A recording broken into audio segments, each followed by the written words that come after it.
ఆవకాయ pickle కాదు, ఆరోగ్యపు pickle. పూర్తి వివరాలకు చదవండి రేపటి సాక్షి దినపత్రిక. శివారెడ్డి దగ్గరికి వెళ్దాం. శివారెడ్డి చెప్పండి, ఏం జరుగుతోంది తాడిపత్రిలో?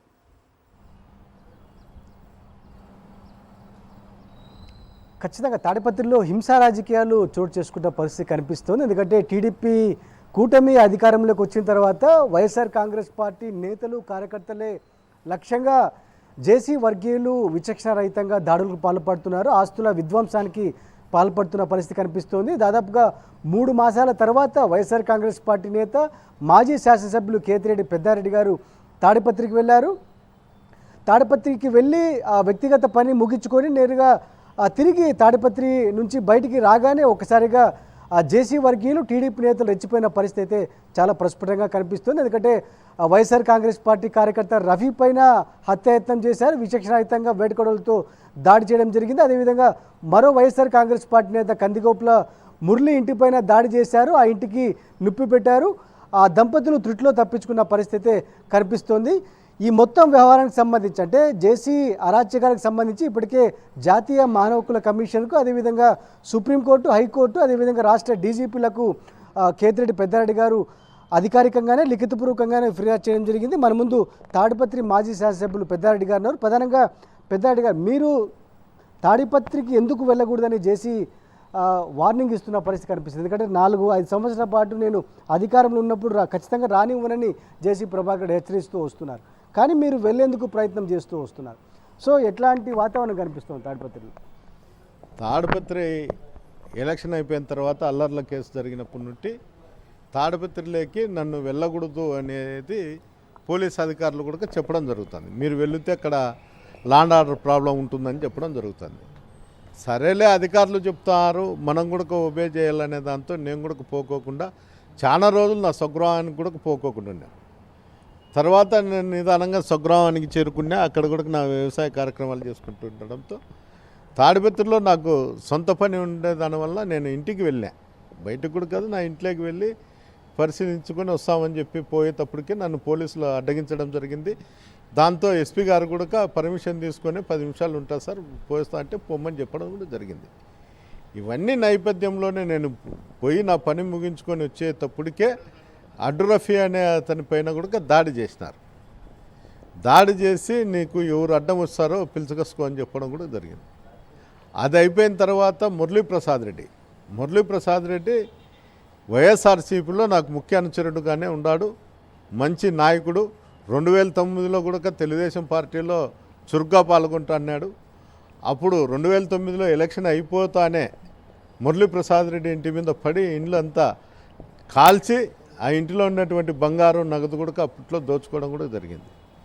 తిరిగి మళ్ళా కూడా అతను అనంతపూర్లోనే నివసిస్తున్నారు. నేను ఇన్ఛార్జ్ వచ్చిన తర్వాత మళ్ళీ తాడిపత్రికి రావడం జరిగింది. అతను సొంత ఇంట్లోనే ఉంటా అన్నాడు. ఈ ఎలక్షన్లో కూడా అతను యాక్టివ్గా పనిచేసినాడని ఒక ఆలోచనతో వాళ్ళ మైనింగ్ దానిపైన కూడా అర్జీదారుడు అతను. ఇవన్నీ దృష్టిలో పెట్టుకొని అతని ఇంటిపైన దాడి చేసి అతను చంపేదానికి ప్రయత్నం చేసినారు. అంటే ఇళ్ళంతా కాల్చడం ఇవన్నీ. ఇది తెలుగుదేశం పార్టీలో పనిచేసిన కార్యకర్తగా ఉండి లీడర్గా ఉండి కూడా అతని తెలుగు యువతలో కూడా అధ్యక్షుడిగానే ఏదో ఉన్నాడు. అలాంటి వ్యక్తి మీద వీళ్ళు ఎప్పుడైతే కాంగ్రెస్లో అధికారం వచ్చినప్పుడు కూడా అతని ఇంటి మీద పడి కాల్చడం జరిగింది. మళ్ళా తిరిగి ఇప్పుడు వైఎస్ఆర్సీపీలో కూడా యాక్టివ్గా పనిచేస్తాడనే ఒక ఉద్దేశంతో మళ్ళా అతని ఇంటి మీద పడి కాల్చాడు. అంటే ఈ విధంగా కార్యకర్తలను నాయకులు ఇళ్ళ మీద పడి బెదిరించుకుంటా చేస్తాను. ముఖ్యంగా ఒక విధంగా చెప్తే నా అసమర్థత అని కూడా నేను చెప్పగలుగుతాను. ఏంటికి అసమర్థత అని చెప్తున్నా అంటే మా నాయకులకు కార్యకర్తలకు అందరికి కూడా నేను ఎమ్మెల్యే అయిన తర్వాత తాడిపత్రిలో ప్రశాంతంగా ఉండాలని చెప్పి పోలీసులకు కూడా పిలిచి మాట్లాడడం జరిగింది. ఎక్కడే కానీ లాండ్ ఆర్డర్ ప్రాబ్లం ఉండకూడదని. అలాంటి పరిస్థితుల్లో బాగుండే టైంలో మళ్ళా తెలుగుదేశం అధికారంలోకి వచ్చినాక మళ్ళా తిరిగి ప్రభాకర్ రెడ్డి అదేవిధంగా అందరి మీద కూడా దాడులు, షాపులు మూసేయడం, ఇంతవరకు కూడా ఆటోనగర్లో 15-16 షాపులు కూడా మూసేయడం జరిగింది. ఇప్పుడు మీకు టీడీపీ గవర్నమెంట్ వచ్చిన తర్వాత సెక్యూరిటీ తగ్గించారు, అంటే మీ ప్రాణాలకు థ్రెట్ ఉందంటారా, లేకుంటే జేసీ వాళ్ళ నుంచి ఎట్లాంటి ప్రాణహాని ఉందని మీరు ఇప్పటికే జాతీయ మానవ హక్కుల కమిషన్ కూడా ఫిర్యాదు చేయడం జరిగింది కదా. సో ఏ ఉద్దేశంతో మిమ్మల్ని చంపాలనుకుంటున్నారు జేసీ ఫ్యామిలీ? అంటే 2006లో కూడా మా బ్రదర్ని ఇట్లే కంటెస్ట్ చేసిన తర్వాతనే అప్పట్లో తెలుగుదేశం పార్టీ నుండి కంటెస్ట్ చేయడం జరిగింది. ఓడిపోయిన తర్వాత మా అన్నను కూడా 2006లో హత్య చేయడం కూడా జరిగింది. దాంట్లో ముద్దాయిలు కూడా జేసీ కుటుంబీకులు ఉన్నారు. ఈ విధంగా మళ్ళా కూడా తిరిగి నేను అక్కడ ఇన్ఛార్జ్ వచ్చినప్పటి నుండి కూడా వాళ్ళకు డైజెషన్ చేసుకోలేకున్నారు. వీళ్ళు వస్తే మళ్ళా కూడా మాకు తలకాయ నొప్పిగా ఉంటుంది. రాజకీయంగా అనునిత్యం మేము పోరాడాల్సిన పరిస్థితి వస్తుంది.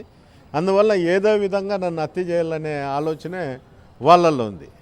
ముఖ్యంగా నాకు కాంగ్రెస్ గవర్నమెంట్ నుండి నిన్న వైఎస్ఆర్సీపీ వరకు నాకు 3 గన్మెన్లు ఉన్నారు. ఒక్కసారి వీళ్ళు టీడీపీలో చేరినప్పుడు తప్ప ఒకరే ఉన్నారు తప్ప మిగతా తప్పుడు ఆల్మోస్ట్ ఆల్ వీళ్ళు నేను వాళ్ళు కాంగ్రెస్లో ఉన్నప్పుడు కూడా నాకు 3 గన్మెన్లు ఉంటూ వచ్చారు. అధికార పార్టీలో ఉన్నప్పుడు కూడా వైఎస్ఆర్సీపీలో ఉన్నప్పుడు నాకు 3 గన్మెన్లు ఉండాలి. ఎందుకు అంటే ఇంటెలిజెన్స్ వాళ్ళకు అన్ని విషయాలు తెలుస్తుంటాయి, ఇక్కడ పరిస్థితులు ఏం కథ అని.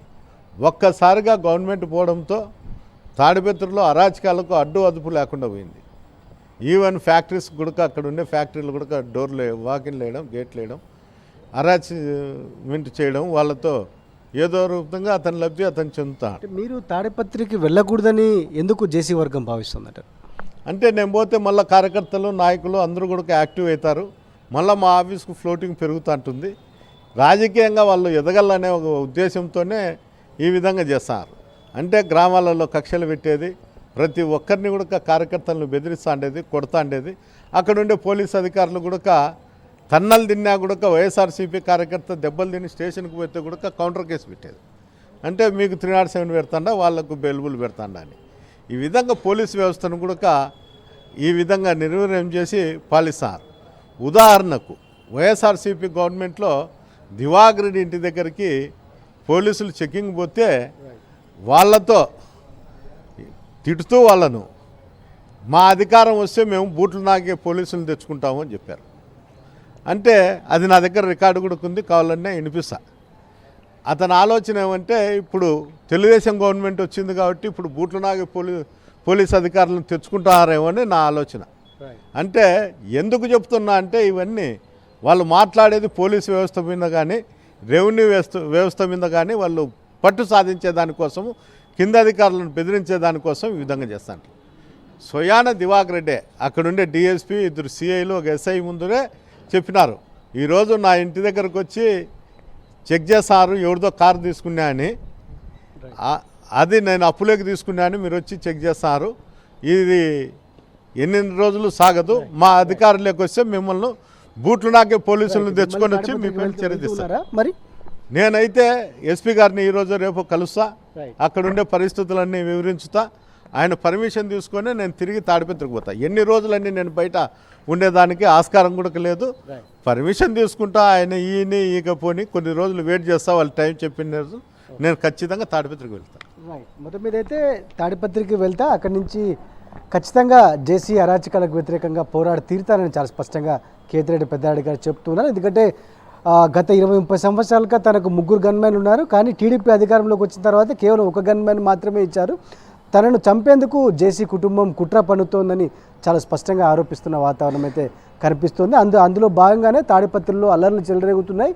తన అనుచరులపైన, వైఎస్ఆర్ కాంగ్రెస్ పార్టీ నేతలపైన దాడులు జరుగుతున్నాయని కేతిరెడ్డి పెద్దారెడ్డి గారు ఆరోపిస్తున్న పరిస్థితి కనిపిస్తోంది. హరి. ఓకే శివారెడ్డి.